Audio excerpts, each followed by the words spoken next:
नवीकरणीय ऊर्जा स्रोत में अभी कुछ और अपडेशंस हैं, मतलब कुछ चीज़ें और हैं जो अभी बाकी हैं। उन चीज़ों पे हम लोग बात करेंगे। नवीकरणीय ऊर्जा स्रोत में हम लोगों ने सोलर ऊर्जा देख लिया है, सौर ऊर्जा हो गई है। इसके अलावा भी बहुत सारे ऐसे ऊर्जा हैं। सौर ऊर्जा के जितने भी फैक्चुअल डेटा थे, वो जो अपडेशंस थे वो मैंने अपडेट कर दिए हैं। आगे का जो लेसन है, यहाँ पे भी कुछ चेंजेस हैं। कुछ डेटा है, कुछ फैक्चुअल डेटा है एक्चुअल में जो चेंज हुआ है, तो ये पूरा का वीडियो एक नए तरीके से बनाया गया है, जबकि पूरा का पूरा टॉपिक जो है वो स्टैटिक ही है। कुछ नए अपडेशंस हैं जो पवन ऊर्जा वगैरह को लेके हुए हैं, तो वो चीज़ें मैंने यहाँ पर नई चेंजेस किए हैं। यहाँ पूरे नवीकरणीय ऊर्जा स्रोत में हम लोग पवन ऊर्जा को देखेंगे, भूतापीय ऊर्जा को देखेंगे, महासागरीय ऊर्जा को देखेंगे। महासागरीय ऊर्जा में 3 तरीके की ऊर्जा आपको दिखेगी। एक ज्वारीय ऊर्जा दिखेगी जिसे आप टाइडल एनर्जी कहते हैं, तरंग ऊर्जा जिसे आप वेव एनर्जी कहते हैं, और महासागरीय तापीय ऊर्जा जिसे आप ओशन थर्मल एनर्जी कहते हैं। ये तीनों के दिनों ऊर्जा के स्रोत जो है, इवन यह टॉपिक जो है पूरा ये मध्य प्रदेश के जो मुख्य परीक्षा में टॉपिक आता है यूनिट नंबर 8 जीएस पेपर 3 में, वहाँ पे भी ये पूरा मुख्य परीक्षा में दिया हुआ है। तो चलिए, ये टॉपिक फिलहाल हम यूपीएससी के हिसाब से लेकर चलते हैं, लेकिन ये आपको बहुत सारे ऐसे टॉपिक्स हैं जो इंटरडिसिप्लिनरी हैं, जो दूसरे परीक्षाओं से भी जुड़कर आते हैं। मेरा नाम डॉक्टर रवि अग्रहरी है और आप मुझे पूर्वांचल आईएएस के ऑनलाइन प्लेटफॉर्म पर सुन रहे हैं। मेरी एक संस्था है पूर्वांचल आईएएस के नाम से, जहाँ का मैं डायरेक्टर हूँ। मेरी 2 किताबें आती हैं, मैग्रा हिल से प्रकाशित होती हैं, एक विज्ञान तकनीकी पर और दूसरा पर्यावरण पर। यही 2 विषय है जो मैं पढ़ता और पढ़ाता भी रहा हूँ आपको पिछले 20 वर्षों से। ये मेरा टेलीग्राम चैनल है जो मैं आपको वीडियो की शुरुआत में ज़रूर बताता हूँ। यहाँ से आप जुड़कर सारे PDF ले सकते हैं। ये मेरा पर्सनल चैनल है जहाँ पर आपको मेरे अपडेट्स मिलेंगे। ये एक चैनल है जो कि डिस्कशन फोरम के लिए मैंने बनाया हो, जहाँ अपने क्वेश्चंस और क्वेरीज भी आप डालते हैं। फेसबुक पेज और इंस्टाग्राम पर भी, सोशल प्लेटफॉर्म पर मैं आपको मिल जाता हूँ। यहाँ पे आप मुझे फॉलो कर सकते हैं रिगार्डिंग अपडेट्स। कई बार मैं आपको यहाँ पर लाइव भी होता हूँ।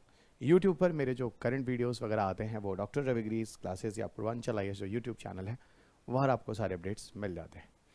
तो चलिए बात करते हैं पूरे के पूरे सारे टॉपिक्स पर जिसको लेके हम यहाँ बात करने वाले हैं।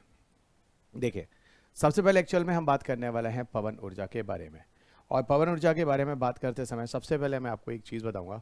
आप में से कितने विद्यार्थी ऐसे हैं जिन्होंने पवन चक्कियों को देखा है? अंग्रेजी भाषा में विंड टर्बाइंस कहते हैं। तो मेरे ख्याल से आप में से काफ़ी लोग हाथ उठा रहे होंगे, जो ऐसा मैं सोच रहा हूँ कि सर हकीकत में नहीं देखा है तो मूवीज़ में ज़रूर देखा होगा। बचपन एक मूवी आई थी, मुझे याद है, DDLJ।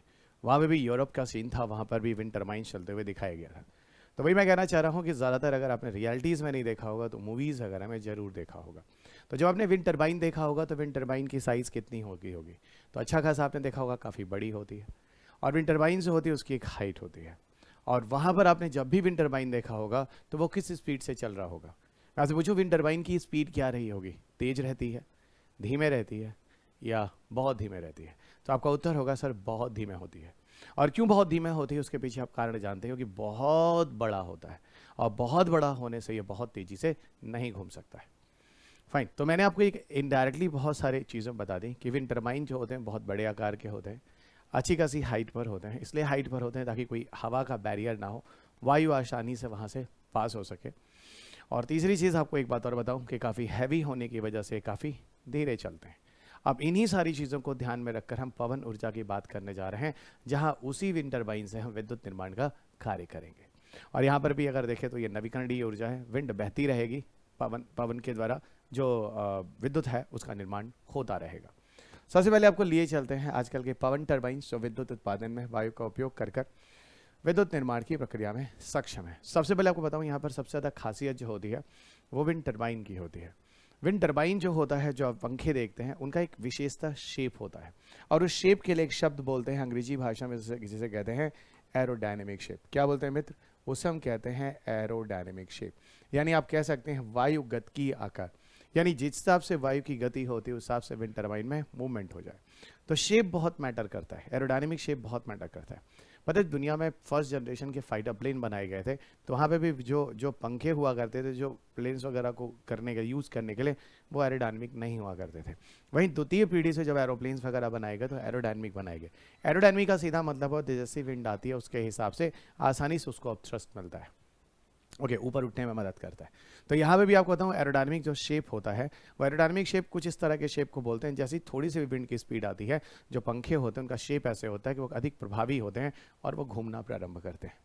ओके, वो घूमना प्रारंभ करते हैं। एक और कंडीशन है विंड टरबाइन के लिए, ध्यान रखिएगा, विंड टरबाइन की जो हाइट होनी चाहिए वो पृथ्वी की सतह से लगभग 100 फीट की, या आप तकरीबन कह सकते हैं 30 मीटर की ऊंचाई तक होनी चाहिए। तो विंड टरबाइन की जो हाइट है पृथ्वी से वो लगभग 30 मीटर की या 100 फीट की होनी चाहिए। तो ये कुछ शर्तें हैं विंड टरबाइन के द्वारा विद्युत निर्माण के लिए जो पहले आपको जानना होगा। अब मैं आपको लिए चलता हूँ विंड के बारे में, यहाँ पर विंड एनर्जी को लेकर कुछ और इन्फॉर्मेशन हैं जो आपको यहाँ देने हैं मुझे। ओके, जब हवा चलती है ना, जब पवनें चलती हैं तो पवनों के चलने से क्या होता है, पंखे घूमते हैं। जो पंखे घूमते हैं बहुत धीमी गति से घूमते हैं, और आपको पता है बहुत धीमी गति से विद्युत का निर्माण नहीं हो सकता है। इसीलिए हम उन पवन चक्कियों के अंदर हम कुछ गियर बॉक्स का प्रयोग करते हैं। किसका उपयोग करते हैं? गियर बॉक्स का उपयोग करते हैं। गियर बॉक्स बिल्कुल वैसे ही काम करते हैं जैसे साइकिल में लगे हुए गियर। आप ध्यान दीजिए, जब साइकिल में अगर आप नॉर्मल साइकिल चलाते हैं, जैसे आप एक पैडल देते हैं, जो पहिया होता है उसका जो चक्का होता है, व्हील, वो 3-4 बार 5 बार घूम जाता है। वो नॉर्मल साइकिल के केस में होता है। लेकिन अगर आपने साइकिल में गियर बॉक्स लगा रखा है, उसके बाद अगर एक पैडल आप देते हैं तो पहिया 50 बार घूम जाता है। तो ये गियर का कमाल है दोस्त कि आपकी ऊर्जा को मल्टीपल टाइम्स वो बढ़ा देता है, और जो पहिया होता है उसका चक्का जो पहले 3 से 4 बार नॉर्मल कंडीशन में 7 बार घूम रहा था, 10 बार घूम रहा था, वो सैकड़ों बार घूम जाता है। तो ये गियर बॉक्स यहाँ पे भी करता है। गियर बॉक्स किस तरीके से काम करता है अभी आपको दिखाता हूँ। किस तरह से जो सैफ्ट होता है, वो लोहे की जो नली होती है, लोहे की रॉड होती है जिससे पंखे जुड़े होते हैं, कैसे उसी गति को बढ़ाने का काम करता है गियर बॉक्स। आपको कुछ पिक्चर्स के थ्रू बताने की कोशिश करूंगा। यहां तक कि गियर बॉक्स इस लेवल पर बढ़ाता है कि वहां पर जो आगे का सैफ्ट और पीछे का सैफ्ट होता है वो लगभग 1:90 की स्पीड तक पहुंच जाता है। अब आप ऐसे काफी व्यक्ति ये सोच रहे होंगे, काफी विद्यार्थी, सर ये आगे का सैफ्ट और पीछे के सैफ्ट से मतलब क्या है? चलिए, बेहतर होगा कि अब हम आपको पिक्चर की तरफ लिए चलते हैं। ओके, पिक्चर की तरफ लिए चलते हैं। इस पिक्चर को जरा देखिएगा, आपको यहाँ पर कुछ चीजें हैं जो समझ में आ जाएंगी। पिक्चर में थोड़ा सा लाइट है तो कैमरे में थोड़ा सा ब्लड होगा, घबराइएगा नहीं, पर फिर भी मैं इन चीज़ों को यहाँ पर सिंपल तरीके से समझाने की कोशिश कर रहा हूँ। होता क्या है, यहाँ देखिए, ये देखिए, ये एक सैफ्ट है, सैफई जो लोहे की रॉड है, ये लोहे की रॉड है, और ये पीछे की तरफ एक और लोहे की रॉड है। तो ये आगे की रॉड है और ये पीछे की रॉड है।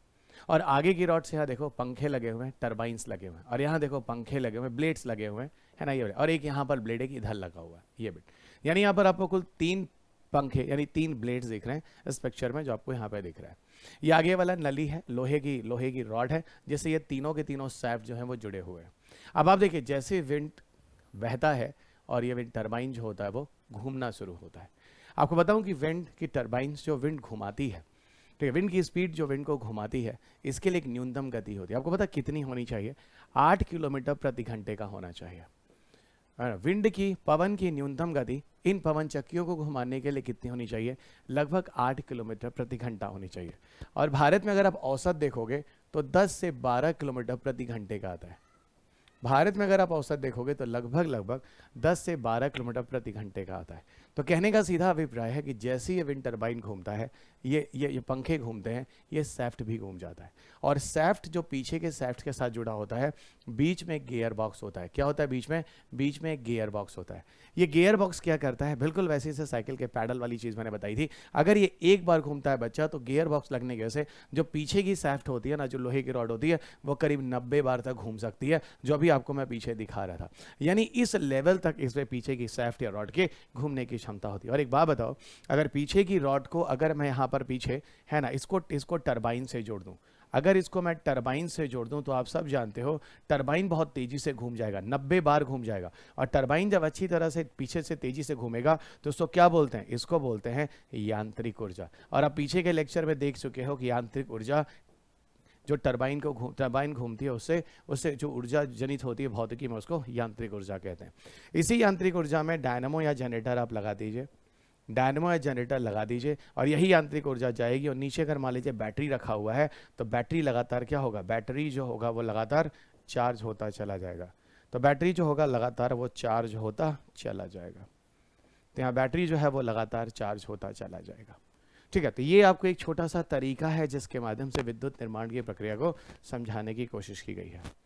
ठीक है, जहां पे भी टरबाइन, याद रखिएगा टरबाइन, टरबाइन मतलब एक फैन समझिए, जैसे ही पीछे वाला जो शाफ्ट होगा उसको टरबाइन से जोड़ दिया जाएगा, और पीछे वाला शाफ्ट जब बहुत तेजी से घूमेगा, हाउ इंटरेस्टिंग इट इज ना, कि सामने से पवन आया, शाफ्ट एक बार घुमा, टरबाइन की ये पीछे जो बीच में गियर बॉक्स लगा है उसकी मदद से पीछे वाला जो शाफ्ट है वो 90 बार घूम गया, तो आगे वाला और पीछे वाला 1:90 के हिसाब से घूम गया, और पीछे वाले को घूमने की वजह से इसको हमने किससे, टरबाइन से जोड़ दिया, टरबाइन भी तेजी से घूम गया, और टरबाइन अगर तेजी से घूम गया इसको कौन सी ऊर्जा कहते हैं बच्चा, यांत्रिक ऊर्जा कहते हैं। और डायनामो एक ऐसा इंस्ट्रूमेंट है जो यांत्रिक ऊर्जा को किसमें परिवर्तित करता है, विद्युत ऊर्जा में, जो मैंने आपको पीछे के वीडियोस में बताए हुए हैं। जब मैंने आपको कोयले से विद्युत निर्माण पढ़ाया था सोलर एनर्जी के टाइम में, याद आ रहा है, सोलर थर्मल ऊर्जा को, सौर तापीय ऊर्जा को जब मैंने विद्युत बनाने के लिए जोड़ा था तो मैंने ये चीज़ें बताई थी। ओके, कोयला है तो विद्युत है, उस वाले कंसेप्ट में मैंने आपको समझाया था, कोयले से ऊष्मा निकलती है, ऊष्मा को मैंने पानी को खौलाया था, पानी को खौलाया था तो पानी से स्टीम निकला था, उस स्टीम के प्रेशर से हमने टरबाइन को घुमाया था, टरबाइन को घुमाने पर मैकेनिकल एनर्जी, यांत्रिक ऊर्जा थी, और वहाँ डायनमो लगाकर हम लोगों ने क्या बनाया था, विद्युत का निर्माण किया था। तो वो चीज़ें आपको यहाँ पर पीछे के सैफ्ट के माध्यम से हो रही हैं टरबाइन को घुमाकर, और यहाँ पर ये सारा का सारा काम कौन कर रहा है, गियर बॉक्स कर रहा है। तो अब मुझे नहीं लगता यहाँ पर मेरे बच्चों को किसी तरह की कोई दिक्कत होनी चाहिए, बहुत ही सिंपल तरीके से आपको सारी चीज़ें यहाँ पर समझाई जा चुकी है। ठीक है, यहाँ पर एक बात और बता दूँ, देखो जो कि बहुत ज़्यादा ज़रूरी है, ध्यान दीजिएगा, विंड की न्यूनतम गति कितनी होनी चाहिए, अगर विंड टरबाइन के लिए अगर विद्युत बनाना है तो 8 किलोमीटर प्रति घंटा, और मैक्सिमम कितनी होना चाहिए, तो लगभग 36 से 54 किलोमीटर प्रति घंटा तक की मैक्सिमम गति है। अब वो डिपेंड करती है जगह से जगह के हिसाब से, यानी 8 किलोमीटर से लेकर लगभग 36 किलोमीटर प्रति घंटा तक की अगर विंड की स्पीड है तो वो अच्छी खासी मात्रा में वो विद्युत निर्माण के लिए प्रयोग में लाई जा सकती है। और भारत में जो औसतन है, मैंने अभी आपको बोला था 10 से 12 किलोमीटर प्रति घंटा, इसका सीधा मतलब है भारत में पवन ऊर्जा का अच्छा खासा स्कोप है विद्युत निर्माण के लिए। अच्छा, एक बात और बताओ आप लोग, जरा सोचो, विंड जो होता है पूरे दिन में उसका डायरेक्शन कई बार बदल सकता है।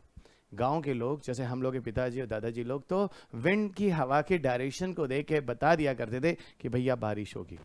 मैं कहता था दादाजी नहीं होगी, अच्छा खासा धूप निकला, पता चलता 2 घंटे बाद झमझमाझम बारिश हो रही है। ये जो पुराने ज़माने के जो लोग रहे हैं ना, इनके पास ना इंस्ट्रूमेंट होते थे, कोई इंस्ट्रूमेंट या कोई उपकरण नहीं होते थे, कोई डिवाइस नहीं होते थे, लेकिन फिर भी अपनी दिमाग से, अपने आइडियाज़ से, है ना, अपने विचारों से, अपने अनुभव से किस तरीके से बता दिया करते थे। तो वही बात मैं कह रहा हूँ, विंड की जो डायरेक्शंस होते हैं वो दिन में कई बार बदलती है। अब आप मुझे बताइए, मज़ा तो तब है ना जब विंड इस डायरेक्शन में आ रहा और टरबाइन इस डायरेक्शन में हो।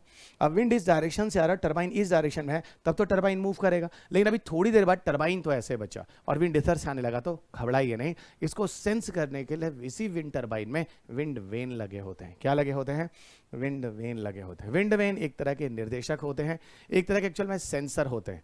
जब विंड टरबाइन, विंड इधर से आ रही इधर की दिशा में है, और जब विंड इधर से आने लगता है तो वो घूमकर इस दिशा में हो जाता है, और फिर वो जब आता है तो विंड टरबाइन मूव करता है। तो इसी कंसेप्ट को मुझे समझाना था कि विंड वेन जो होता है वो विंड के डायरेक्शन को की स्टडी करता है, और उसके हिसाब से जो विंड टरबाइन का पंखे का जो रुख होता है वो इधर की तरफ हो जाता है, या फिर इधर की तरफ हो जाता है, या फिर इधर की तरफ हो जाता है, जिस हिसाब से उसकी आवश्यकता होती है, ताकि मैक्सिमम ज़्यादा से ज़्यादा विंड जो है वो लगातार उस टरबाइन की तरफ आए। तो मेरे ख्याल से यहाँ तक आपको सारी चीज़ें समझ में आ गई हैं, और किसी भी विद्यार्थी को यहाँ पर कुछ भी समस्या नहीं होनी चाहिए। इस पिक्चर पे मैं आपको सारी चीज़ें समझा चुका हूँ। अब आपको लिए चलता हूँ कुछ फैक्चुअल डेटा पर, एज जैसे कि यूपीएससी का डिमांड है कि कुछ फैक्चुअल डेटा भी आपको जानने पड़ेंगे। 1986 में देश में शुरुआत होती है विंड टरबाइंस को लगाने की, और सबसे पहले जो विंड टरबाइंस भारत में लगाए जाते हैं महाराष्ट्र रत्नागिरी एरिया में, गुजरात के ओखा में, और तमिलनाडु के तूतीकोरी नामक स्थानों पर। ये वो स्थान है जहाँ पर भारत में सर्वप्रथम पवन ऊर्जा से विद्युत निर्माण का कार्य प्रारंभ होता है। और यहाँ पर आपको बताऊं, जो तटीय क्षेत्रों में है, इन तटीय क्षेत्रों में लगभग 55 किलोवाट तक पावर जनरेशन की शुरुआत हुई है। देखो ऐसा होता है, जब आप ज्योग्राफी पढ़ते हैं, भूगोल के विषय में आपके अध्यापक बताते हैं कि कोस्टल एरियाज जो होता है, समुद्र तटीय क्षेत्र जिसे आप कहते हैं, यहाँ पर विंड की स्पीड अच्छी खासी होती है, दाबांतर के कारण, प्रेशर डिफरेंसेस के कारण। और इसकी वजह से यहाँ पर आप कभी भी, अगर आप में से कोई भी विद्यार्थी कोस्टल एरिया पे गया होगा तो भरपूर अच्छे तरीके से जान रहा होगा, हाँ सर आप एकदम सही बोल रहे हैं, कोस्टल एरिया से विंड की गति बहुत तीव्र होती है। एग्जैक्टली, क्योंकि प्रेशर डिफरेंस ज़्यादा होता है, चाहे दिन हो या फिर रात हो, स्पीड काफ़ी अच्छी मिलेगी। ठीक है, एक बात और बता दूं, भारत में सबसे ज़्यादा अगर कहीं पर पवन ऊर्जा से विद्युत निर्माण हो रहा है, क्षमता की बात नहीं कर रहा हूँ, आज उत्पादन में। क्षमता की बात करें तो समय के साथ डेटा बदल रहा है, कभी मध्य प्रदेश आ जाता है, कभी गुजरात आ जाता है, कभी तमिलनाडु आता है। लेकिन आज प्रोडक्शन के हिसाब से बात करें तो भारत में सबसे ज्यादा अगर विद्युत निर्माण कहीं पर हो रहा है पवन ऊर्जा से, तो वह तमिलनाडु में हो रहा है। और तमिलनाडु में ही भारत में अगर बताऊं लगभग जो ये बोला गया 29% विद्युत पूरे पवन ऊर्जा का अकेला तमिलनाडु में ही जनित हो रहा है। ठीक है, तो वही मैंने बोला सबसे ज्यादा अगर पवन ऊर्जा से विद्युत निर्माण अगर कहीं हो रहा है किसी स्टेट में तो वह है तमिलनाडु। तमिलनाडु के बाद यहाँ पर कुछ डेटा है जो अभी रिसेंट अपडेशन मैंने किया वहाँ पे मिला है, इसके बाद कोई डेटा नहीं आया है। 30 जून 2022 का जो सरकार का डेटा है वहाँ पर बोला गया कि तमिलनाडु में लगभग 9,867 megawatt power generation wind energy से हो रही है। वहीं दूसरे नंबर पर गुजरात है जहां 9,416 मेगावाट। तीसरे नंबर पर आप देखिए प्रोडक्शन वाइज मैं बोल रहा हूं उत्पादन के हिसाब से, जहां पर उत्पादन हो रहा है, ठीक है, मैं क्षमता के हिसाब से नहीं बोल रहा हूं, जहां पर हो सकता है, मैं उत्पादन यानी प्रोडक्शन के हिसाब से बोल रहा हूं, on the basis of production. Okay, production के बेसिस पे, उत्पादन के बेसिस पे बता रहा हूं, तो जो डेटा आ रहा है वो देखते चलेगा। दूसरे नंबर पर, तीसरे नंबर पर आपको कर्नाटका है, गॉट इट, तीसरे नंबर पर कर्नाटका है, चौथे नंबर पर आपको महाराष्ट्र है और पांचवें नंबर पे आपको राजस्थान है। तो ये अलग अलग राज्य हैं जो आपको उत्पादन की जैसे पवन ऊर्जा से विद्युत निर्माण की प्रक्रिया में दिख रहे हैं। और आपको बताऊं जो पीछे का एक टारगेट आया था 2022 तक, आपको याद होगा एमएनआरई ने 2015 का एक टारगेट बनाया था जो मैंने आपको पीछे सौर ऊर्जा के टाइम में बात किया हुआ है, नवीकरणीय ऊर्जा के लक्ष्य के टाइम में बात किया हुआ है कि 2022 तक भारत जो होगा वो 60,000 मेगावाट व 60 गीगावाट पावर जनरेशन जो होगा वो पवन ऊर्जा से करेगा। वो किससे करेगा? पवन ऊर्जा से करेगा। फिलहाल अब इसके आगे का लक्ष्य आप सबको पता है, 2030 तक पूरे नवीकरणीय ऊर्जा से 500 गीगावाट की बात हो रही है। तो डेफिनेटली आगे भविष्य में अब जैसे 22 तक जो था वो 22 तक जो था 175 गीगावाट पावर जनरेशन करना था, उसमें से पवन ऊर्जा जो था 60 गीगावाट था। अब भारत ने 2030 का लक्ष्य बना लिया है जहां पर 500 गीगावाट पूरे रिन्यूएबल एनर्जी से बात हो रही है, पूरे नवीकरणीय ऊर्जा से बात हो रही है। ठीक है, जैसे पहले बात कितनी हो रही थी? पहले 175 गीगावाट हो रही थी, अब बात कितनी हो रही है? 500 गीगावाट। 175 गीगावाट में 60 गीगावाट पवन ऊर्जा, 500 गीगावाट में अभी ये डेटा कहीं नहीं आया है कि पवन ऊर्जा कितना होगा। लेकिन अब आप समझ सकते हैं कि जब 175 गीगावाट में 60 गीगावाट का लक्ष्य था तो डेफिनेटली 500 गीगावाट में जो होगा वो इससे ज्यादा होगा। अभी इस तरह के डेटा कहीं किसी ministry of new and renewable energy, नवीन और नवीकरणीय ऊर्जा मंत्रालय ने कहीं भी अभी इस तरह की कोई इंफॉर्मेशन नहीं दी है। भविष्य में आगे देखते हैं किस तरह के अपडेट्स आते हैं। मेरे ख्याल से आपको यहां तक कोई भी दिक्कत नहीं होनी चाहिए। अब आपको हम लिए चलते हैं अगले उदाहरण की तरफ। अगला उदाहरण है मित्र भूतापीय ऊर्जा। तो अगला उदाहरण है भूतापीय ऊर्जा। देखिए भूतापीय ऊर्जा को भी पहले हम लोग थोड़ा सा कंसेप्ट समझते हैं। देखिए जमीन के नीचे जो होता है वहां पे भी ऊष्मा पाया जाता है। भू के ताप से ऊर्जा निर्माण की प्रक्रिया, जिसे आप अंग्रेजी भाषा में, आंग्ल भाषा में जियोथर्मल एनर्जी के नाम से जानते हैं। देखिए मैं आपको एक बात बताऊं, जमीन के नीचे भी ऊष्मा होती है। मैं आपको जमीन के कोर तक जाने की बात नहीं कर रहा, पृथ्वी के कोर तक जाने की बात नहीं कर रहा कि आप कोर तक चले जाइए। कोर पे तो बहुत ज़्यादा टेम्परेचर है, 6,000 7,000 डिग्री सेल्सियस टेम्परेचर मिलेगा। मैं कह रहा हूँ कि आप कोर तक कभी पृथ्वी को ड्रिल करके छेद करके जा सकते हैं? नहीं। आपको बताऊँ आज तक पृथ्वी को मैक्सिमम जो ड्रिल किया गया, अभी मैं चेक कर रहा था तो मैंने देखा रशिया है जो लगभग 12 से 14 किलोमीटर तक पृथ्वी को नीचे छेद कर चुका है। ओके, हमारी जो एनसीईआरटी है उसमें लिखा हुआ, ये रूस कर चुका है। हमारी जो एनसीईआरटी है उसमें लिखा हुआ है लगभग 4 किलोमीटर के आसपास, 3 किलोमीटर 4 किलोमीटर। ठीक है, तो लगभग 4 किलोमीटर से 5 किलोमीटर के आसपास पृथ्वी को छेद किया जा चुका है। ये तो हमारी इंडिया की एनसीईआरटीज में लिखे गए हैं। और अगर गूगल करोगे तो आपको 12 से 14 किलोमीटर रूस तक मिल जाएगा। तो इसका मतलब कि हम पृथ्वी के कोर तक 3600 कितना किलोमीटर तक नहीं जा सकते बच्चा, पॉसिबल ही नहीं है, आप जा ही नहीं सकते। 36,000 या जितना भी, मतलब 3600 जितना भी जाना है, 64 से कितना किलोमीटर आई डोंट नो, तो पृथ्वी के कोर तक आप ज्योग्राफी में देखेगा तो वहां तक तो छेद करके जा ही नहीं जा सकते।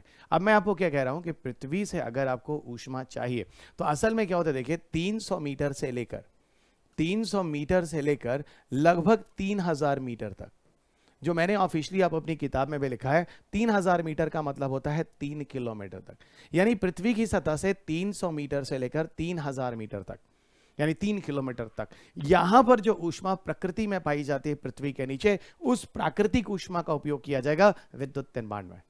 उस प्राकृतिक ऊष्मा यानी नेचुरल जो हीट है उसका उपयोग किया जाएगा विद्युत के निर्माण में। अब वही ऊष्मा को हम जमीन से निकाल कर लाएंगे और इससे विद्युत निर्माण का कार्य करेंगे। यही लॉजिक है भूतापी ऊर्जा में जो मैं आपको यहां समझाने वाला हूं।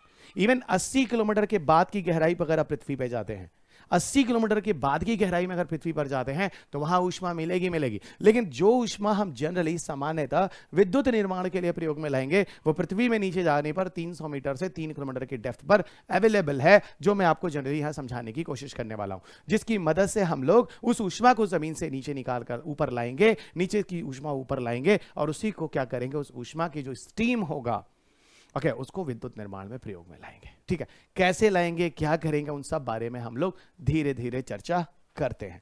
तो मेरे ख्याल से आपको ये चीजें समझ में आ गई। थोड़ा मैं आपको आगे लिए चलता हूं। तो मैंने आपको जो चीजें बोली थी यहां पर आपको लिखा होगा, पृथ्वी में जो उपस्थित ऊष्मा है, ठीक है। एक बात मैंने आपसे पूछी नहीं है, बताओ कि पृथ्वी के नीचे जो ऊष्मा है, जो गर्मी है, इसके पीछे कारण क्या है? पता है, इसके पीछे जो कारण है वो रेडियोधर्मी तत्व है। वो रेडियोधर्मी तत्व होते हैं। रेडियोधर्मी तत्व मतलब जैसे यूरेनियम, सीजियम, है ना, इस तरह की चीजें होती हैं जो लगातार पृथ्वी के अंदर लगातार नाभिकीय संलयन की प्रक्रिया नाभिकीय विखंडन की प्रक्रिया कर रही हैं।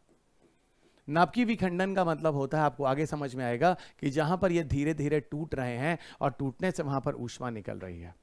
और इन्हीं चीजों को जब आप कृत्रिम तरीके से करेंगे तो इसी की मदद से भी हम विद्युत निर्माण का करें। लेकिन यहां पर आपसे ये पूछा जाए, पृथ्वी के नीचे जो सामान्य ऊष्मा है उसके पीछे, वो ऊष्मा होने के पीछे कारण क्या है? तो आंसर है रेडियोधर्मी तत्व, रिडक्टिव एलिमेंट्स।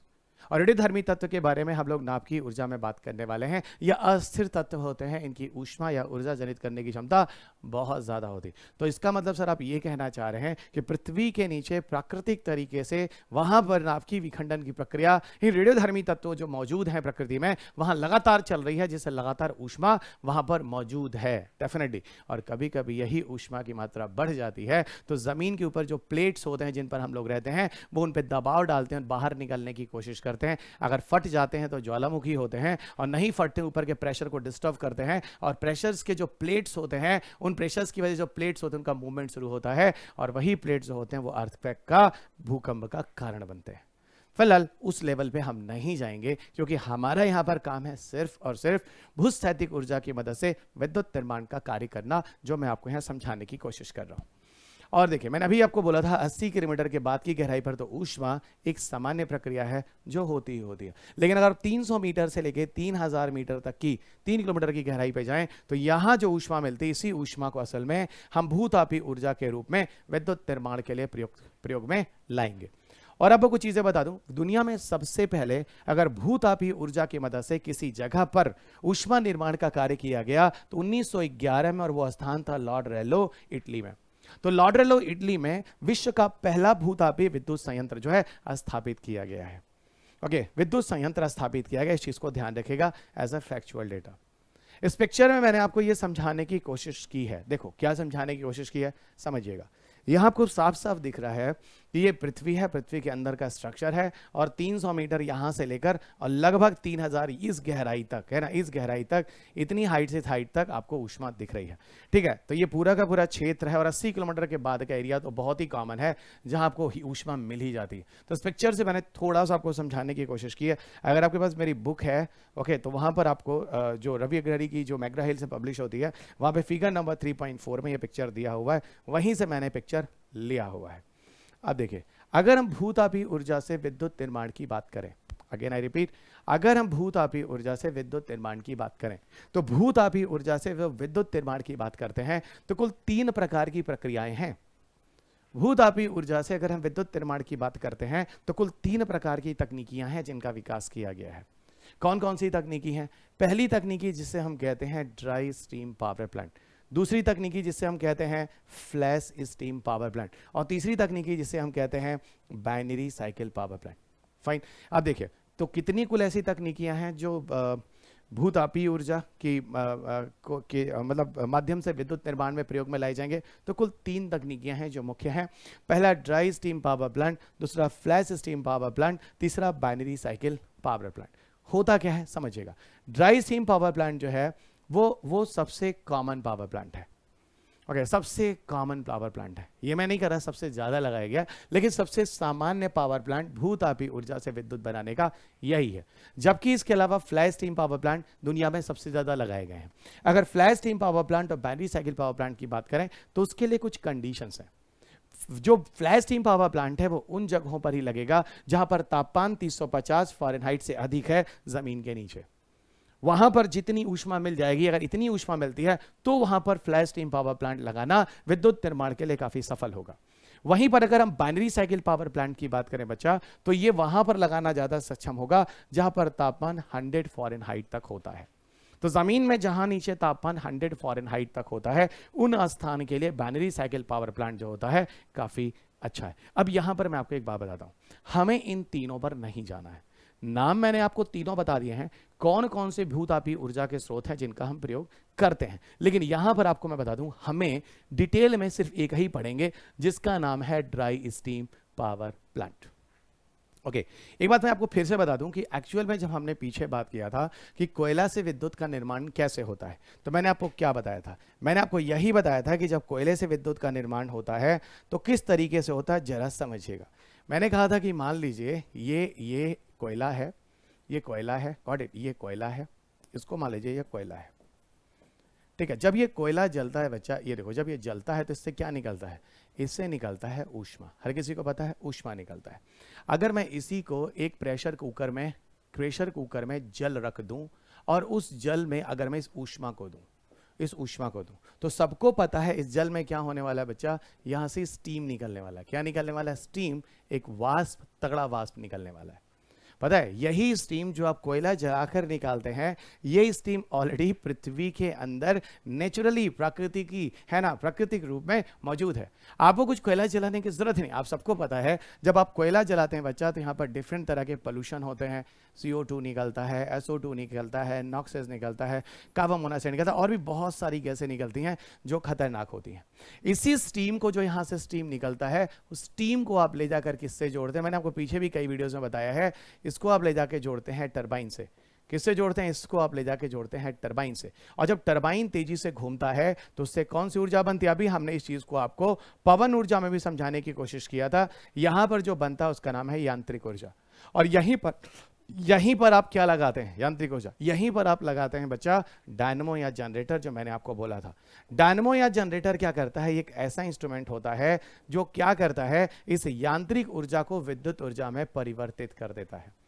इस यांत्रिक ऊर्जा को विद्युत ऊर्जा में परिवर्तित कर देता है, और यह है आपकी इलेक्ट्रिसिटी जो आपके घरों घरों तक जाती है। तो सीधा कहने का अभिप्राय है, जब तक है कोयला तब तक है विद्युत। जब तक है कोयला तब तक है विद्युत। Everybody remember this. तो ये पूरा का पूरा प्रोसीजर है जो मैंने आपको समझाया है। और फिर मैं कह रहा हूं, जब मैं आपको भूतापी ऊर्जा की बात कर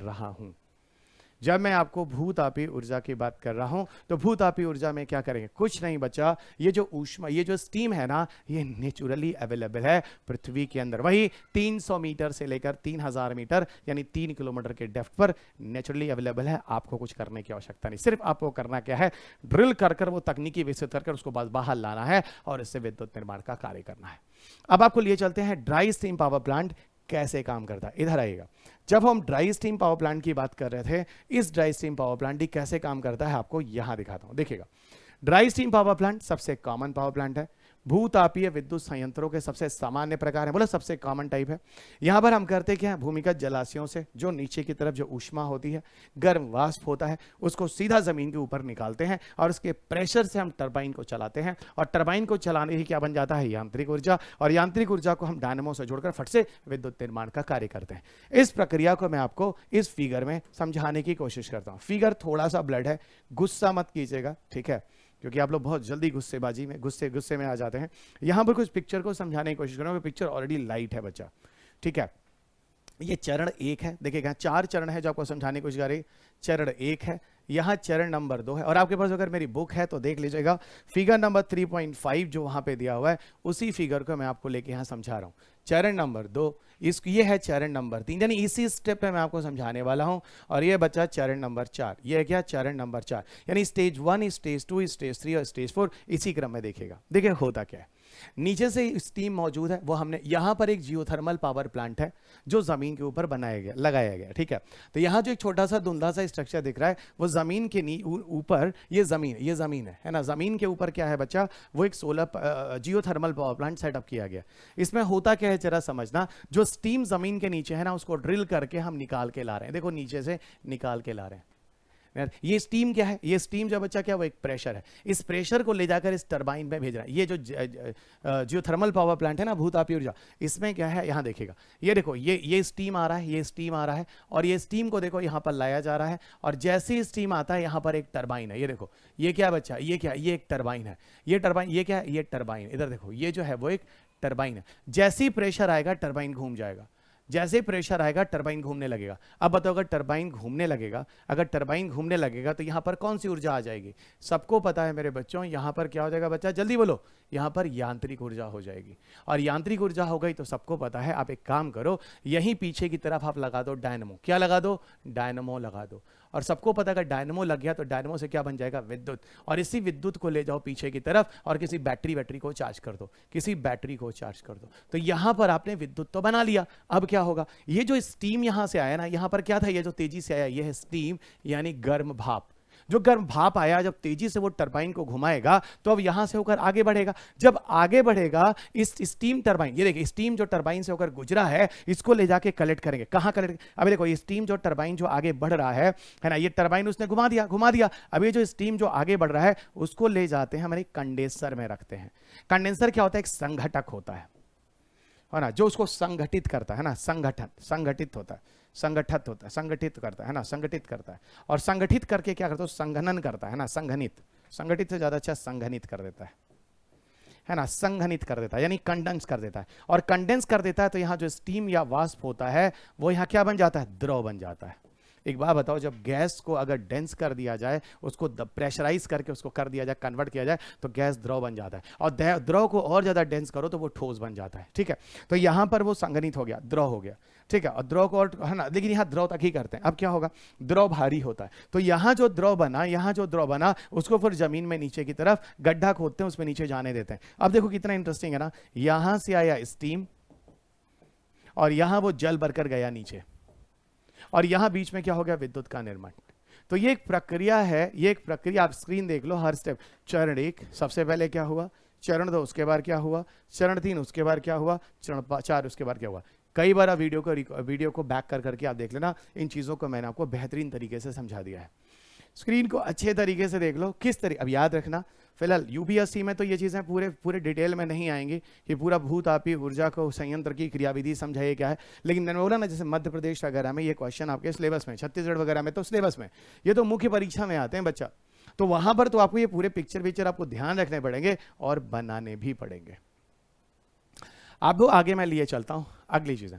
अब यहीं पर आपको कुछ फैक्चुअल डेटा भी है जैसा कि यूपीएससी की डिमांड होती है, ठीक है। तकनीकी कॉन्सेप्चुअल दोनों चीजों का एक सम्मिश्रण चाहिए। अब देखिए है क्या, इंडिया एनर्जी पोर्टल के अनुसार, ठीक है, पोर्टल है जहां पर अनुसार भारत में 10,000 मेगावाट भूतापी ऊर्जा का स्रोत है। तो 10,000 का मतलब बहुत कम बचा, सिर्फ 10 गीगावाट का ही है, तो बहुत कम क्षमता है। भारत में तातापानी हिमाचल प्रदेश वगैरह में, कुछ लोग कहते हैं तातापानी कहीं और, छत्तीसगढ़ कहीं और भी है, ठीक है। यहाँ भी भूतापीय क्षेत्र, अगर मध्य भारत में सबसे आशाजनक भूतापीय संसाधन यहाँ मिल जाते हैं।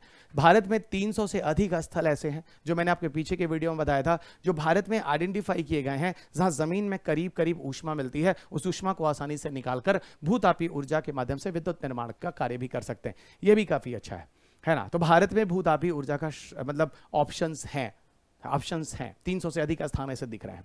7 भूतापीय प्रांत हैं भारत में मुख्यतः, जहां पर भूतापीय ऊर्जा को छोटे मोटे मात्रा में प्रयोग में लाया भी गया है और भविष्य लक्षित भी है। वो जगह कौन कौन से याद रखिएगा, ये आपकी इकोनॉमिक ज्योग्राफी में भी क्वेश्चन आता है। तो यहाँ पर एक हिमालय, पश्चिमी घाट, पश्चिमी तट, खंबात, सोन, नर्मदा, तापी, सोनाटे सब होते हैं, गोदावरी और महानदी, इस तरह करके भारत में कुल 7 भूतापीय प्रांत हैं जहां पर भूतापीय ऊर्जा के प्रबल स्रोत हैं। ओके, भूतापीय ऊर्जा के प्रबल स्रोत हैं। अब आपको लिए चलते हैं एक और ऊर्जा की तरफ, देख लीजिए अच्छी तरीके से देख लीजिए, इसमें कुछ भी ऐसा रहना नहीं चाहिए। टॉपिक बहुत ही इंटरेस्टिंग है, बहुत ही सिंपल कंसेप्ट है, चीजों को ध्यान रखिएगा और यहां पर बिल्कुल गलत नहीं होना चाहिए। अब आपको आगे लिए चलते हैं। तो मैंने आपको 2 ऊर्जा पढ़ा दिया नवीकरणीय ऊर्जा में, क्या क्या पढ़ा दिया, पहला आपको पवन ऊर्जा करा दिया, डन। दूसरा भूतापीय ऊर्जा करा दिया, डन। अब तीसरा आपको लिए चलते हैं महासागरीय ऊर्जा, यानी अब हम यहां बात करने वाले हैं ओशन एनर्जी के बारे में बच्चा। अब हम लोग यहां पे बात करने वाले हैं ओशन एनर्जी के बारे में। अच्छा पहले आप लोग मुझे एक बात बताओ, एक सिंपल कंसेप्ट मैं आपसे पूछ, ये बताओ जो सन की लाइट पृथ्वी पर आती है, सबसे ज्यादा सन की लाइट कहां पर पड़ती है? तो आप बोलोगे सर जल में, क्योंकि पृथ्वी की सतह पर 2/3 हिस्सा जो है वो जल है। और दूसरी चीज आप ये जानते हैं कि जल जो होता है वो सॉफ्ट है, इसलिए वो सन की लाइट को अवशोषित भी ज्यादा कर लेता है, जबकि लैंड जो है वो हार्ड है। तो इसकी वजह से लैंड को हार्ड या सख्त होने की वजह से काफी जो सूर्य का प्रकाश होता है वो परावर्तित हो जाता है, रिफ्लेक्ट हो जाता है। लेकिन वहीं पर समुद्र का जो जल होता है मैक्सिमम रोशनी को अवशोषित करता है। इसीलिए हम सामान्य भाषा में कह सकते हैं कि जो समुद्र का जल है वो एक नेचुरल सोलर कलेक्टर है, एक प्राकृतिक सूर्य को लाइट को अवशोषित करने वाला एक केंद्र जो है वो पूरी पृथ्वी पर समुद्र है। इसीलिए समुद्र को, महासागर को हम नेचुरल सोलर कलेक्टर भी कहते हैं। सोलर कलेक्टर शब्द हमने कहां लिया था? जब हमने सौर ऊर्जा से तापीय ऊर्जा में जब सोलर वाटर हीटर की बात की थी, वहां पर मैंने सोलर कलेक्टर का लिया था। लेकिन वहां जो सोलर कलेक्टर था वो मानव द्वारा जनित था। यहां जो मैं आपको बोल रहा हूं समुद्र, ये एक नेचुरल सोलर कलेक्टर है जो प्रकृति में मौजूद है। अब यहीं से कहानी स्टार्ट होती है। तो जो सोलर कलेक्टर जो पृथ्वी में मौजूद है, अब जरा देखिएगा, मैंने अभी आपको जो चीजें बोली यहां पर आपको स्क्रीन पे दिख जाएगा। लगभग 70% जो हिस्सा है पूरे पृथ्वी पर वो महासागर है। और ये महासागर जो है बहुत बड़े सोलर कलेक्टर या सौर संग्राहक हैं, जहां पर सूर्य की रोशनी आती है और अवशोषित होती है। और इन महासागरों की मदद से भी ऊर्जा उत्पादन यानी विद्युत निर्माण का कार्य किया जा सकता है। तो कैसे करेंगे, क्या करेंगे, इस बारे में हम लोग बात करेंगे। देखिए, सूर्य की गर्मी से ऊष्मीय ऊर्जा, ज्वार और लहरों से यांत्रिक ऊर्जा समुद्र द्वारा उत्पन्न ऊर्जा का कारण है। कैसी ये चीजें होती है हम आपको बता रहे। देखिए, जब हम महासागरीय ऊर्जा की बात करते हैं तो महासागरीय ऊर्जा से विद्युत निर्माण में कुल 3 तरीके प्रयोग में लाए जाते हैं। पहला, जिसे आप कहते हैं ज्वारीय ऊर्जा, क्या बोलते हैं? पहला जिसे आप कहते हैं ज्वारीय ऊर्जा, दूसरे जिसे आप कहते हैं तरंग ऊर्जा, तीसरा जिसे आप कहते हैं महासागर तापीय ऊर्जा यानी ओशन थर्मल एनर्जी। घबराइए नहीं, इन तीनों के तीनों तरीकों के बारे में हम लोग यहां डिटेल में चर्चा करने वाले हैं। इन तीनों के तीनों तरीकों में हम लोग यहां डिटेल में चर्चा करने वाले हैं। तो चलिए आपको लिए चलते हैं सबसे पहले टाइडल ऊर्जा की तरफ, जो कि सबसे ज्यादा इंटरेस्टिंग भी है। और यहां देखिए टाइडल ऊर्जा में होता क्या है। देखिए, यहां पर इस पूरे पिक्चर को मैं ऊपर वाला पार्ट और नीचे वाला पार्ट 2 भागों में बांटता हूं, जरा ध्यान दीजिएगा, ठीक है? ये ऊपर वाला पार्ट एक हो गया और ये नीचे वाला है एक ही चीज। अब मैंने पहले उसको समझाने की कोशिश करता हूं। देखो बच्चों, इधर की तरफ समुद्र है और इधर की तरफ एक वाटर का रिजर्वायर है। ज्वारीय ऊर्जा के लिए आपको क्या करना होगा, जहां पे लहरें आ रही हैं समुद्र का कोस्टल एरियाज में, वहां पर आपको वाटर रिजर्वायर बनाना होगा जहां पर जल आके इकट्ठा होता है, ठीक है? और ये क्या है? ये समुद्र वाला क्षेत्र है, ये वाटर रिजर्वायर है जहां पे पानी आके इकट्ठा होता है। अब देखिए, अगर समुद्र का पानी इतना है तो रिजर्वायर में भी पानी घुस रहा होगा, पानी जो रिजर्वायर में भी वो भी इतना हो गया होगा। चीजें समझ में आ रही? जैसे ही समुद्र का पानी उठेगा, भाई जब हाई टाइड आता है तो हाई टाइड के केस में क्या होता है? पानी उठता है। तो जब पानी समुद्र के पानी उठेगा तो रिजर्वायर के अंदर पानी घुसने लगेगा, जो कि यहां भी पानी उठना चाहिए, बिल्कुल उठना चाहिए। आप समझ में आ रहा है? धीरे धीरे समझिएगा, बहुत आसान है। और जैसे ही जब समुद्र का लो टाइड आएगा तो पानी का लेवल नीचे आएगा। जब पानी का लेवल नीचे आएगा तब तक तो यहां रिजर्वायर में पानी का लेवल ऊपर चढ़ चुका है, अब पानी यहां से बाहर निकलेगा। कहने का सीधा मतलब है कि जब हाई टाइड आएगा तो पानी रिजर्वायर में अंदर घुसेगा, जब लो टाइड आएगा तो रिजर्वायर से पानी बाहर जाएगा। यानी लगातार हाई टाइड और लो टाइड की कंडीशन में क्या होगा? पानी का अंदर आना, पानी का बाहर जाना। और अगर यहीं पर बीच में मैंने एक टरबाइन लगा दिया, बच्चा एक पंखा लगा दिया, इधर आएगा तो टरबाइन घूमेगा, इधर आएगा तो टरबाइन घूमेगा। यानी अगर टरबाइन घूमेगा बिकॉज ऑफ वाटर करंट अगर going to come inside outside, तो इसको मूवमेंट तो क्या बोलेंगे? यांत्रिक ऊर्जा। लीजिए, ये इसको टरबाइन लगा दीजिए और टरबाइन अगर घूमेगा तो उसको कौन सी ऊर्जा बोलेंगे? यांत्रिक ऊर्जा बोलेंगे। कुछ ना कीजिए, यहीं बगल में डायनामो लगा दीजिए और यांत्रिक ऊर्जा को विद्युत ऊर्जा में कन्वर्ट कर बगल बैटरी लगाकर बैटरी को चार्ज कर दीजिए। इससे अच्छा आसान तरीका आपको नहीं हो सकता। इसी पिक्चर को यहां मैंने बड़ा करके दिखाया है। ओ, तो सर आप ये कह रहे हैं ऊपर वाली पिक्चर को ही नीचे विस्तृत तरीके से समझाने की कोशिश की गई है? डेफिनेटली। अब समझिए नीचे की पिक्चर में मैं करके आ रहा हूं, एकदम पकड़िएगा। देखो बच्चा, ये ओशन वाला एरिया है, ये समुद्र है, ये महासागर है, कुछ भी समझ लो। और ये क्या है? ये वाला एरिया वाटर रिजर्वायर है, ये रिजर्वायर है। केस नंबर 1 देखना है यहां पे। केस नंबर 1 क्या कह रहा है? केस नंबर 1 कह रहा है कि वाटर लेवल यहां पर भी है ना, और वाटर लेवल यहां पर भी दोनों पे बराबर है। अब केस शुरुआत करते हैं। केस 2 में क्या करते हैं? केस 2 में कह रहे हैं कि पानी का लेवल उठा, हाई टाइड आ गया। हाई टाइड आया तो देखिए टरबाइन जो है इधर की तरफ घूमेगा, भाई पानी इधर से इधर आने लगेगा। देखो इनफ्लो ऑफ वाटर शुरू हो जाएगा हाई टाइड के केस में, धीरे धीरे इसके पानी का सतह उठने लगेगा। लेकिन जैसे ही केस 3 होगा, लो टाइड होगा, लो टाइड होगा, पानी का लेवल नीचे आएगा। इधर रिजर्वायर में पानी का लेवल ऊपर उठ चुका है, अब वो बाहर निकलेगा। तो लो टाइड के केस में क्या होगा? आउटफ्लो ऑफ वाटर होगा। यहां पर देखिए रोटर या टरबाइन लगा हुआ है। क्या लगा है बच्चा? यहां रोटर या टरबाइन लगा हुआ है। ये रोटर या टरबाइन घूमेगा, घूमेगा तो कौन सी ऊर्जा होगी? खट से बताइए। यांत्रिक ऊर्जा होगी। अभी मैंने ऊपर आपको बताया था, यहां पर हो गई यांत्रिक ऊर्जा। इधर देखो डायनेमो लगा हुआ है, यांत्रिक ऊर्जा को किसमें कन्वर्ट कर देगा? विद्युत ऊर्जा में। और यही विद्युत ऊर्जा जो होगी, आप नीचे लगा दो बैटरी, आप नीचे लगा दो बैटरी, इसी बैटरी में विद्युत ऊर्जा जो होगी अवशोषित होगी, अपना काम चलता रहेगा। यह है पूरा का पूरा लॉजिक, और मुझे नहीं लगता यहां पर आप में से किसी को कोई समस्या होनी चाहिए। यह है पूरा टाइडल ऊर्जा की मैकेनिज्म यानी क्रियाविधि। किस तरीके से ज्वारी ऊर्जा, पूरी स्क्रीन देखिए बढ़िया से खूबसूरत तरीके से एक एक चीजों को समझाने की कोशिश की। फिर मैं कह रहा हूं फिगर नंबर 3.8 बुक का खोलिए। हर व्यक्ति को बुक पढ़ना जरूरी है, ठीक है, आप सब जानते हैं, ठीक है। और मेरे क्लास करने पे मजा तभी है जब मुझे सुनिए और इस बुक को पढ़िए, ठीक है। नहीं तो फिर आप कुछ नहीं पढ़ेंगे और फिर कह देंगे समसामयिकी कर लीजिए, काम हो जाएगा, जहां की समसामयिकी से आप लोगों का कुछ नहीं होने वाला है, ठीक है, जब तक स्टैटिक आपको समझ में नहीं आता है। अच्छा, ज्वारी ऊर्जा हो गया। अब आपको लिए चलते हैं दूसरा ऊर्जा। देखिए मैंने आपको 3 ऊर्जा बताई थी। महासागर से 3 तरीके से ऊर्जा निर्माण, एक तो ज्वारी ऊर्जा बताया था, डन हो गया। दूसरा तरंग ऊर्जा, और उसके बाद तीसरा बात करेंगे ओशन थर्मल ऊर्जा यानी महासागर तापीय ऊर्जा। कैसे काम करता है इधर देखिए, कैसे काम करता है, आपको लिए चलते हैं। देखिए इसको जरा समझिएगा। यहां पर तरंग ऊर्जा, तरंग ऊर्जा में क्या होता है? कुछ नहीं बचा, ऐसा है समुद्र के अंदर आप क्या कीजिए, एक टरबाइन रख दीजिए, ठीक है। और वो टरबाइन जो रख दीजिए, जब समुद्र का पानी चलेगा तो वो टरबाइन को भी मूव कराएगा, बस कहानी खत्म। लेकिन कंडीशन अप्लाई, जैसे मान लीजिए ये नीचे समुद्र की तली है, ये मान लीजिए नीचे समुद्र की तली है, फिगर से समझिएगा। यहां पर जो समुद्र का पानी है उसका लेवल जो है बच्चा ये है, ठीक है, अपर लेयर ये है, और यहां पर जो है वो ये है, अपर लेयर जो है वो यहां पर ये है। यहां पर देखिए, यहां पर एक टरबाइन लगा हुआ है, और यहां देखिए यहां पे एक टरबाइन लगा हुआ है। दोनों जगह आपको टरबाइन दिख रहा है। मुझे एक बात बताओ, अगर यहां पर समुद्र की लहरें चल रही हैं तो लहरों की वजह से इसका टरबाइन का तो मूवमेंट हो जाएगा, क्योंकि यहां पर गहराई ज्यादा नहीं है। लेकिन यहां पर अगर समुद्र की लहरें चल रही हैं तो बच्चा उसका प्रभाव नीचे तक आएगा ही नहीं। तो नीचे तक आएगा ही नहीं तो लहर ऊर्जा से टरबाइन घूमेगा ही नहीं। लेकिन ये टरबाइन घूम सकता है, और बाकी सब जानता है विद्यार्थी कि अगर ये टरबाइन घूम गया तो सर खट से यांत्रिक ऊर्जा, आप बोल दीजिएगा इसको। अब तो सर आप बोलिए नहीं, अब तो हम लोग रट चुके हैं। और यांत्रिक ऊर्जा से खट से क्या कीजिए सर? डायनेमो लगा दीजिए, बहुत बढ़िया। और सर जैसे ही डायनेमो लगा देंगे यांत्रिक ऊर्जा को किसमें कन्वर्ट कर देगा? जल्दी बोलो, विद्युत ऊर्जा में कन्वर्ट कर देगा। और यही विद्युत ऊर्जा जो होगी बैटरी वैटरी को जाकर क्या करेगी? चार्ज करेगी। यही जाकर लगातार बैटरी को चार्ज करेगी। तो ये बताओ, ये सारा का सारा कंसेप्ट आपको समझ में आ गया कि नहीं? बहुत ही सिंपल तरीके से सारी चीजें मैंने आपको यहां समझा दी हैं। यही यांत्रिक ऊर्जा जो होगा डायनेमो क्या करेगा? मदद से उसको बिजली में परिवर्तित कर देगा, विद्युत निर्माण में परिवर्तित कर देगा।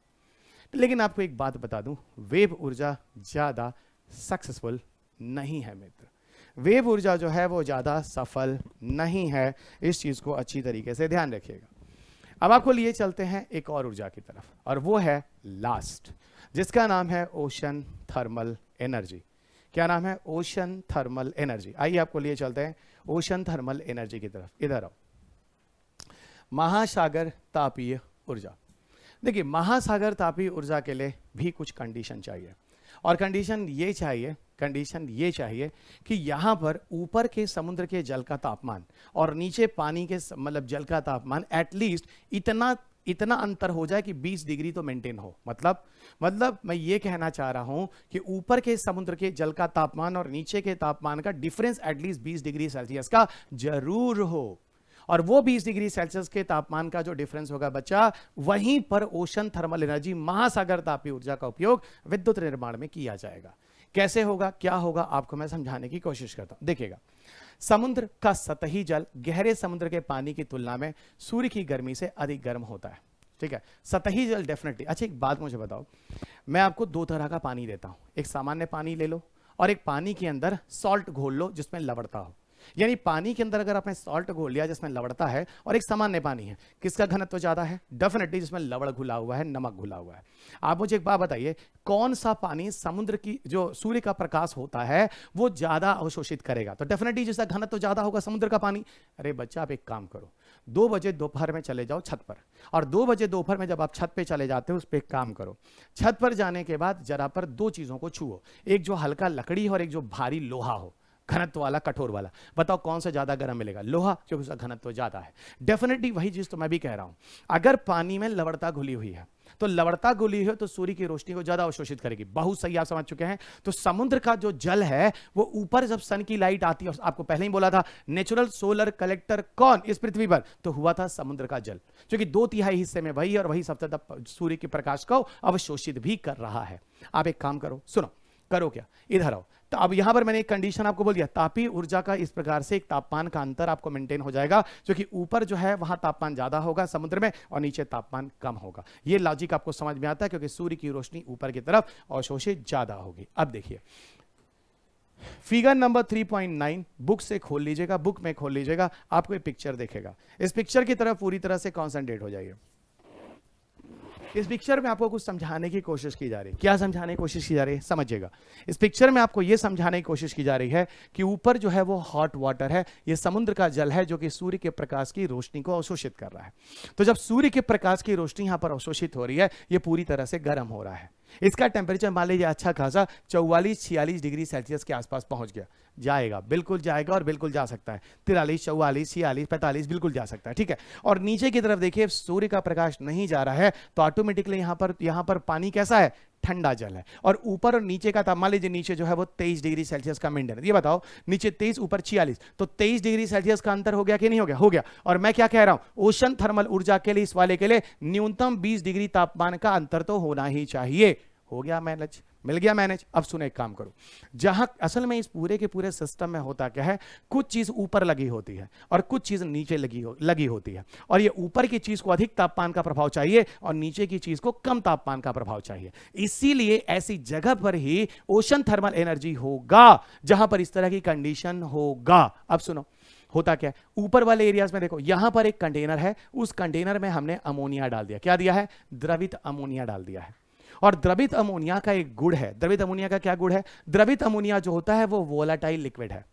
द्रवित अमोनिया जो है वो एक वोलाटाइल लिक्विड है। वोलाटाइल का मतलब होता है इसको थोड़ी सी भी ऊष्मा मिल जाएगी, ये फटाफट क्या होगा, खौलने लगेगा, और फटाफट खौलने लगेगा तो यहां से स्टीम बन जाएगा, देखो वेपराइज या गैस बन जाएगी।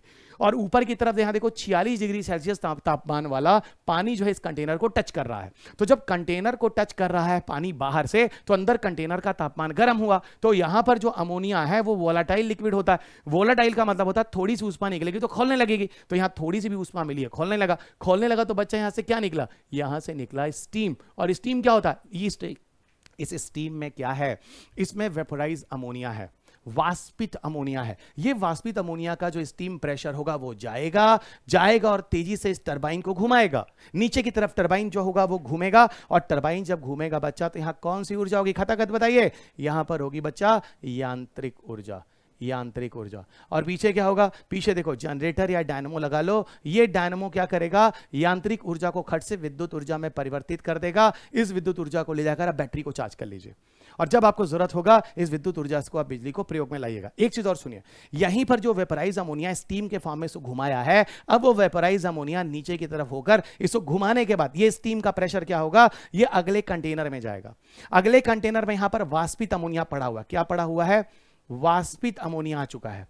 वाष्पित अमोनिया आ चुका है, जो ऊपर से आया था ये प्रेशराइज स्टीम आया होगा, और बाहर से जब इसको ठंडा जल का प्रभाव होगा, देखिए नीचे की तरफ ठंडा जल का प्रभाव है, ठंडे जल का प्रभाव होगा, और ठंडे जल में क्या होगा, ये जो वाष्पित अमोनिया होगा संघनित होकर द्रवित अमोनिया बन जाएगा, और धीरे धीरे वही द्रवित अमोनिया कैपिलरी केशिकत्व के द्वारा उठ उठकर जाकर इस कंटेनर में आकर फिर बैठ जाएगा। तो ये द्रवित अमोनिया वाष्पित हुआ, स्टीम बना, स्टीम आया, टरबाइन को घुमाया, यांत्रिक ऊर्जा हुई, वही स्टीम को जाकर ठंडे पानी से बाहर से ठंडा किया गया, वाष्पित अमोनिया फिर द्रवित अमोनिया हो गया, वही द्रवित अमोनिया धीरे धीरे उठकर फिर जाकर इस कंटेनर में आ गया। और ये पूरा का पूरा प्रोसेस लगातार बच्चा चलता रहेगा, और इस पूरे के पूरे प्रोसेस से लगातार विद्युत बनता रहेगा। बहुत ही मजेदार था ये ओशन थर्मल एनर्जी, बहुत ही मजेदार था ये ओशन थर्मल एनर्जी।